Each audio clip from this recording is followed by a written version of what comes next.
नमस्कार।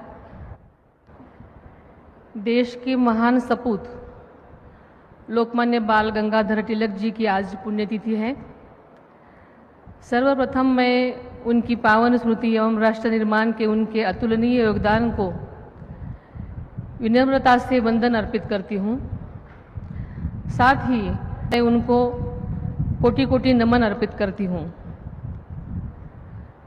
लोकमान्य तिलक राष्ट्रीय पुरस्कार 2026 वितरण के इस प्रोग्राम में मंच पर उपस्थित भारत के लोकप्रिय एवं सहकारिता मंत्री आदरणीय अमित भाई शाह साहब, भारत के महान सपूत आज के लोकमान्य तिलक राष्ट्रीय पुरस्कार से सम्मानित तथा भारत के राष्ट्रीय सुरक्षा सलाहकार आदरणीय श्री अजीत डोभाल साहब, महाराष्ट्र के लोकप्रिय मुख्यमंत्री आदरणीय देवेंद्र जी फडणवीस साहब, केंद्रीय राज्य मंत्री माननीय जी मुरलीधर मोहोळ जी, महाराष्ट्र के उप मुख्यमंत्री माननीय श्री एकनाथ शिंदे जी, मंत्रिमंडल के हमारे सहयोगी माननीय श्री चंद्रकांत जी पाटिल, माननीय उदयजी सामंत, माननीय माधुरी जी मिसाळ, भारतीय जनता पार्टी के प्रांताध्यक्ष आमदार रविंद्र जी चव्हाण सर, लोकमान्य तिलक स्मारक ट्रस्ट के अध्यक्ष माननीय रोहित जी तिलक, ट्रस्ट के उपाध्यक्ष डॉक्टर पनीत तिलक, डॉक्टर गीताली तिलक, ट्रस्ट के सभी सम्माननीय व्यासपीठगण, पुणे की महापौर, सभी माननीय सांसदगण एवं विधायकगण, उपस्थित सभी माननीय जनप्रतिनिधिगण, सभी सम्माननीय पत्रकार बंधु एवं मीडिया के प्रतिनिधिगण तथा यहाँ बड़ी संख्या में उपस्थित मेरे सभी भाई और बहनों, आज का एक समारोह केवल एक पुरस्कार वितरण कार्यक्रम नहीं बल्कि राष्ट्रभक्ति, साहस, दूरदर्शिता और कर्तव्यनिष्ठ का अभिनंदन करने वाला एक ऐतिहासिक अवसर है। लोकमान्य बाल गंगाधर तिलक के नाम पर दिया जाने वाला यह प्रतिष्ठित सम्मान आज ऐसे व्यक्तित्व को प्रदान किया जा रहा है जिन्होंने अपना संपूर्ण जीवन राष्ट्र की सुरक्षा और सेवा के लिए समर्पित किया। आज का यह अवसर एक और कारण से विशेष बन जाता है। देश के दृढ़, निर्णायक और दूरदर्शी केंद्रीय गृह मंत्री अमित भाई शाह साहब के कर कमलों से भारत के राष्ट्रीय सुरक्षा सलाहकार अजीत डोभाल जी को यह सम्मान प्रदान किया गया। एक सक्षम नेतृत्व के हाथों राष्ट्र की सुरक्षा को समर्पित एक असाधारण व्यक्तित्व का सम्मान होना वास्तव में भारत की शक्ति, संकल्प और आत्मविश्वास का स्वर्ण क्षण है।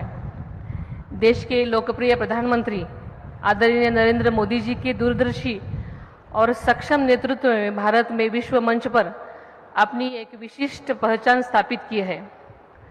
आर्थिक विकास, आधारभूत संरचना, प्रौद्योगिकी की रक्षा, विदेश नीति और राष्ट्रीय सुरक्षा जैसे प्रत्येक क्षेत्र में भारत की नई ऊंचाई को छू रहा है। देश के इस गौरवशाली यात्रा को और अधिक मजबूत प्रदान करने के लिए कार्य गृह मंत्री आदरणीय अमित भाई शाह साहब और देश के राष्ट्रीय सुरक्षा सलाहकार आदरणीय अजीत डोभाल साहब प्रभावी ढंग से काम कर रहे हैं। अंतरिक्ष सुरक्षा को दृढ़ करना, आतंकवाद के विरुद्ध कठोर कार्रवाई और सीमाओं की सुरक्षा तथा राष्ट्रहित को सर्वोच्च प्राथमिकता देना, इस सभी क्षेत्रों में उनके योगदान ने भारत को एक अधिक सुरक्षित, सशक्त राष्ट्र के रूप में स्थापित करने में महत्वपूर्ण भूमिका निभाई है। श्री अजीत डोभाल जी का जीवन राष्ट्र सेवा का एक प्रेरणादायी उदाहरण है। भारतीय पुलिस सेवा, खुफिया तंत्र तथा राष्ट्रीय सुरक्षा सलाहकार के रूप में उन्होंने अनेक कठिन परिस्थितियों में अद्वितीय नेतृत्व, साहस और रणनीतिक क्षमता का परिचय दिया है। डोभाल साहब के योगदान ने भारत की राष्ट्रीय सुरक्षा को नई मजबूती प्रदान की है। लोकमान्य तिलक ने देश को स्वराज का मंत्र दिया था। आज उसी स्वराज की रक्षा का दायित्व अजीत डोभाल साहब जैसे समर्पित अधिकारी निभा रहे हैं। इसके लिए यह सम्मान केवल एक व्यक्ति का नहीं बल्कि राष्ट्र की सुरक्षा व्यवस्था की भी सम्मान है।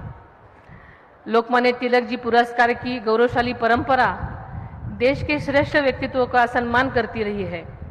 आज इस गौरवशाली परंपरा में श्री अजीत डोभाल साहब की नाम जुड़ा पूरे राष्ट्र के लिए गर्व का विषय है। इस प्रेरणादायी आयोजन के लिए रोहित जी तिलक और लोकमान्य तिलक स्मारक ट्रस्ट के सभी सदस्यों का मैं हार्दिक बधाई देती हूँ। अमित भाई साहब के नेतृत्व में देश की आंतरिक सुरक्षा अधिक सुदृढ़ हो गई है। भारत की एक नागरिक होने पर मुझे इस बात का बहुत गर्व है। श्री अजीत डोभाल जी का अनुभव और मार्गदर्शन भारत को अधिक सुरक्षित, सशक्त तथा आत्मनिर्भर बनने में निरंतर योगदान देता रहेगा। यह मेरी मनोकामना है।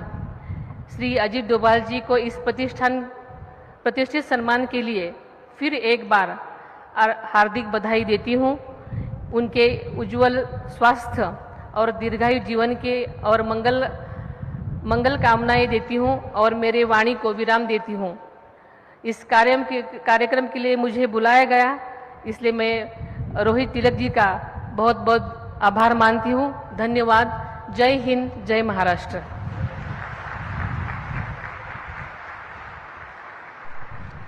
लोकमान्य टिळक हे सांस्कृतिक राष्ट्रवादाचे सुद्धा प्रतीक होते, प्रवर्तक होते। 1920 पूर्वी त्यांनी रवींद्रनाथ टागोरांना 50,000 रुपयांची देणगी दिली होती आणि 1920 पूर्वीचे 50,000 लक्षात घ्या, आजचे 5 कोटींपेक्षा जास्त होतील।